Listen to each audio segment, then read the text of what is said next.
ziyaret eder, sohbet ederdik. Mümbit yerler buralar, bereketli.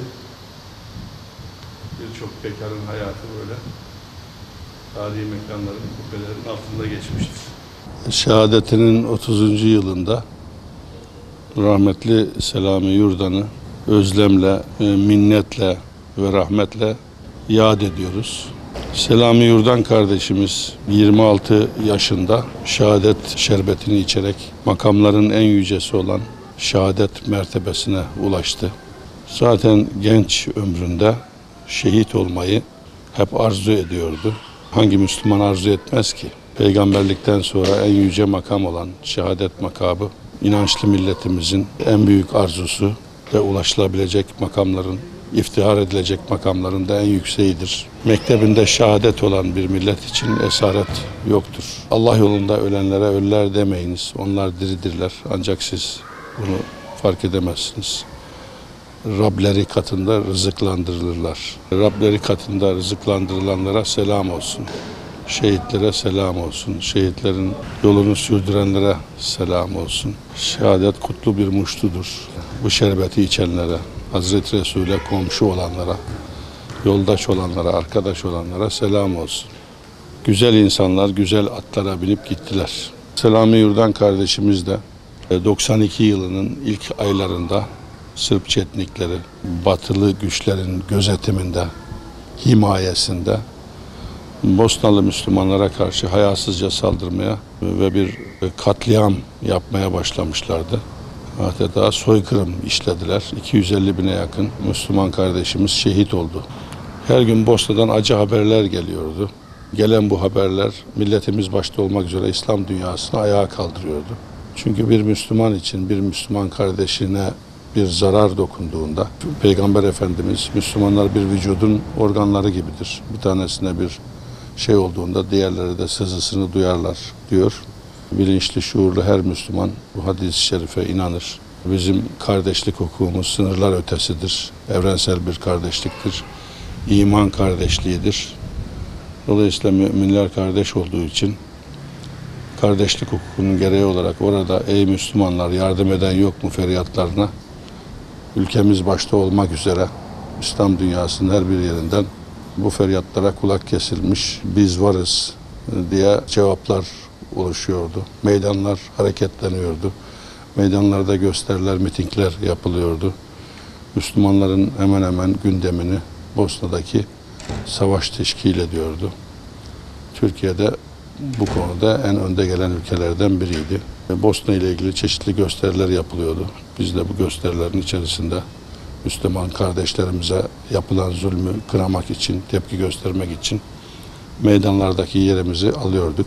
Zaten Türkiye Müslümanları dünyanın neresinde olursa olsun, kendi ülkemiz başta olmak üzere İslam'a ve Müslümanlara karşı yapılan bütün saldırılara anında tepki veren bir yapıya, bir şuura, bir duyguya sahiptiler. Bu konuda da serdengeçliler vardı. Serdengeçler ilk meydanlara çıkanlar oluyordu. Selami kardeşimiz de bunlardan bir tanesiydi. Sadece kendisi de değil, aile itibariyle de rahmetli Ferman amca başta olmak üzere bütün avanesiyle Allah'a, Resulüne iman etmiş, Allah'ın ve Resulünün ilke ve prensiplerini kendisine ilke ve prensip edinmiş, Kur'an-ı Kerim'i kendisine rehber olarak kabul etmiş, Allah'ın rızasını kazanmak için çabalayan mümin, muvahhid insanlardı. Selami de bu ailenin evladıydı. Dolayısıyla bu doğrultuda içi kabına sığmayan bir yapıya sahipti. Tabii bu meydanlarda oluşan tepkiler hepimizin yüreğini ısıtıyor. Müslümanlara yardım etmek için çeşitli kampanyalar düzenleniyor.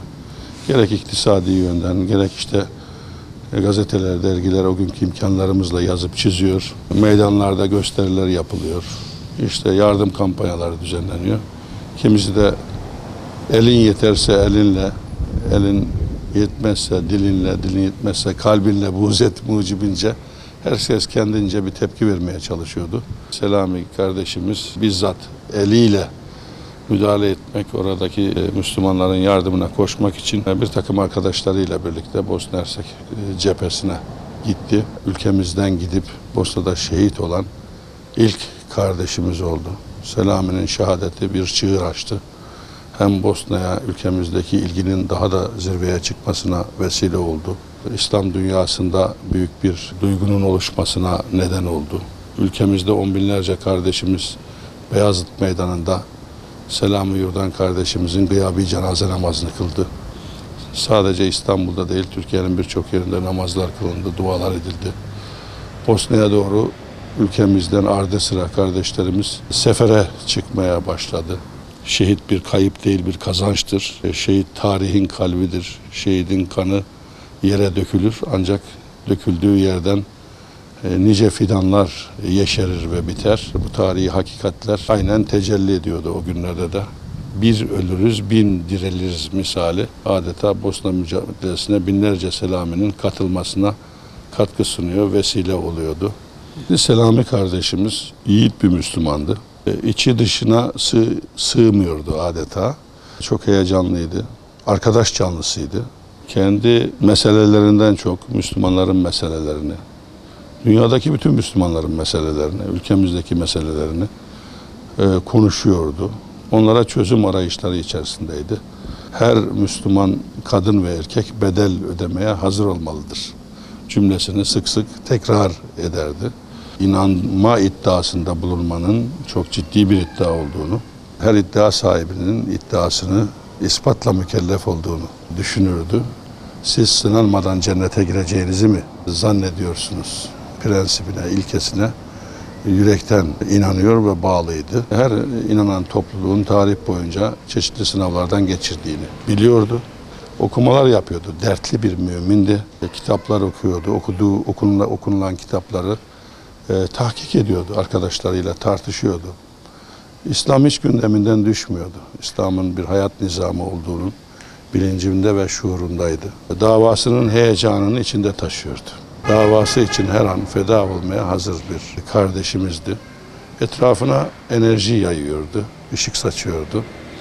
Dostlarıyla, arkadaşlarıyla çok candan ilişkiler kuruyordu. Sahici ilişkiler kuruyordu. Öyle ki Selami'yi görmediğiniz zaman kendinizi biraz yalnız hissediyordunuz.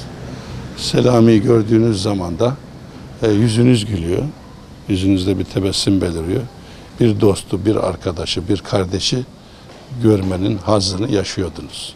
Selami size bunu hissettiriyordu. Dünya meselelerini konuşurken kendi geçimini, ekonomisini veya diğer şeylerden çok dünyadaki mazlumların, Müslümanların meselelerini konuşmayı, İslam'ı ve Müslümanların geleceğini konuşmayı kendisine prensip edilmiş, ilke edilmiş, gündeminden hiç bu konular düşürmeyen bir kardeşimizdi. Allah rahmet eylesin. Onunla ilgili hafızamıza gelen her şey güzelliklerle dolu. 30 yıl gibi bir zaman geçti ama daha dün gibi. Unutmak çok zor. Belki ayeti kerimenin de anlamı budur. Onlar ölü değildirler diyor ya. Sanki Selami aramızda yaşıyor, hiç ölmemiş gibi hissediyorum. Belki gözümüzde görmüyoruz ama o bir yerlerde şöyle gibi bir hissiyat var içimde. Bu atmosferde, bu alemde, bizim görmediğimiz bir yerde sanki o bizleri gözlemliyor, görüyor gibi bir his içimde. Ölmek belki de unutulmakla oluşan bir şey. Şehitler zaten hiç bu anlamda unutulmadığı için ölmüyorlar. Rabbim şehitlerimizi en yüce katıyla mükafatlandırsın. En yüce makamları nasip etsin. Biz geride kalan arkadaşlarına, dostlarına da onların yollarını sürdürmeyi nasip etsin. Onların bize bıraktıkları mesajları doğru anlamayı nasip eylesin. İnandığımız dava doğrultusunda fedakarlıklarda bulunmayı, gerektiğinde canımızdan, yarimizden, malımızdan, her şeyimizden vazgeçebilme şuuru nasip eylesin. Batılıların bugün dünyaya pazarlamaya çalıştıkları, dillerinden düşürmedikleri demokrasi, insan hakları, özgürlükler, hak, hukuk, adalet gibi kavramlar sadece kendileri için düşündükleri kavramlar. Keşke böyle olmasa. Maalesef diğer insanlar için bunu söylemiyorlar. Batı dünyasından bu kavramlar yükselince bizim aklımıza herhalde bir yeri daha işgal edecekler geliyor maalesef. Onlar bu kavramlardan bahsederken kendi sınırlarının içerisinde kalan, kendisi gibi düşünen ve kendi dinlerinden ve soylarından olan insanlar geliyor. Asla Müslümanlar gelmiyor. Müslümanlara karşı ve kendileri gibi olmayanlara karşı çifte standart içerisindeler. İkiyüzlü davranıyorlar. Hiçbir zaman samimi değiller. Maalesef bu hakikat hepimizin test ettiği, gördüğü, yaşayarak acı tecrübelerle öğrendiği bir hakikat. Bosna'da da böyle oldu, Irak'ta da böyle oldu, Suriye'de de böyle, Afganistan'da da böyle oldu. Filistin, Kerbela'ya döndü 100 yıldır. Orada da öyle.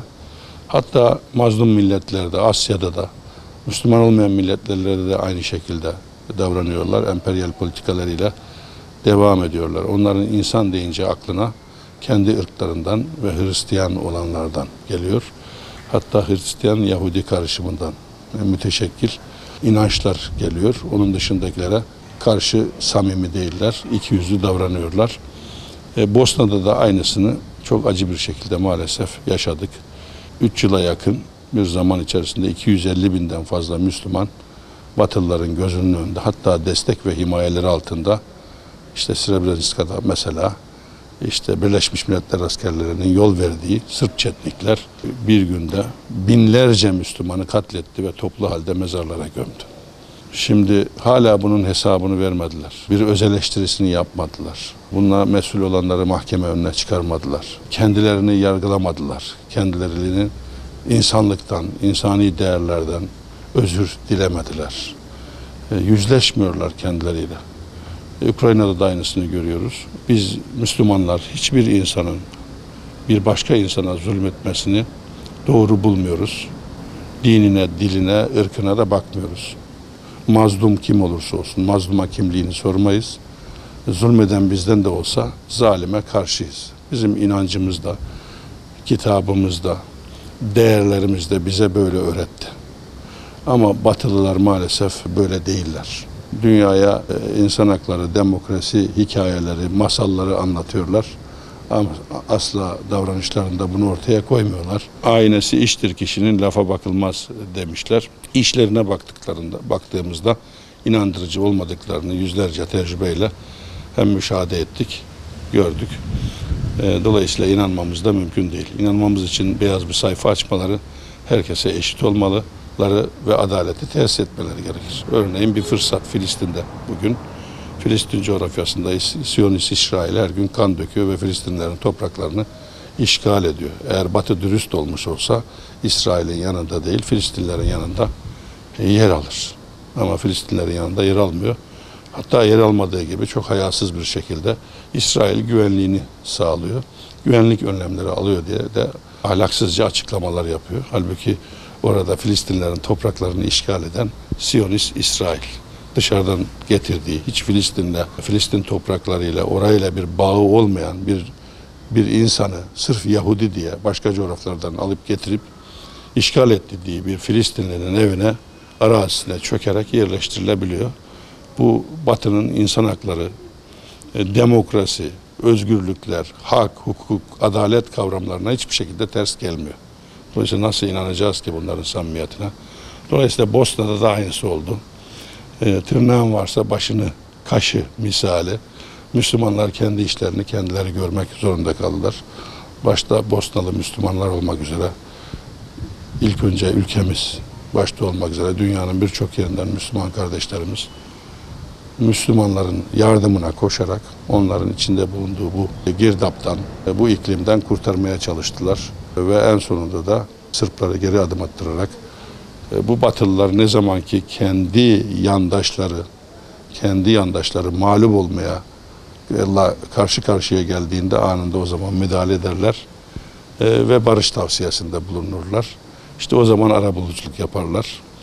Aksi takdirde kendi yandaşları eğer Müslümanları eziyorsa onlara hiç dokunmazlar, müdahale etmezler. Bunu Bosna'da yaşadık, başka coğrafyalarda da yaşıyoruz.